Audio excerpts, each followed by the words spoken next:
My goodness, lutong na lutong, crispy talong. 2 pirasong talong. Hiwain lang natin ng pabilog, tapos pwede na to. Ganito. Harina, tubig. So, pwede na to. Lagyan natin ng asin, paminta, seasoning. Tapos, haluin ulit.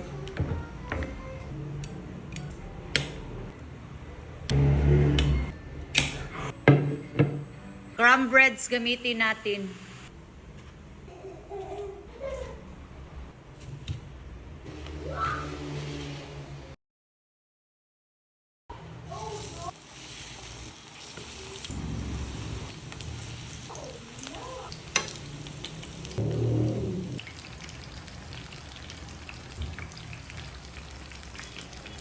Pwede na natin baliktarin dahan-dahan. Tapos hintayin na naman natin mag golden brown.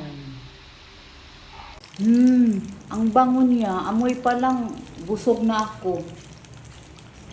Ayan, medyo golden brown ang ating talong. Pwede na to. Luto na, pwede nang ilipat. Lutong-lutong talaga, as in tunog pa lang. Sarap. Ketchup. Kunting asin. So, ito nang magiging sausawan natin sa talong. My goodness, lutong na lutong, crispy talong.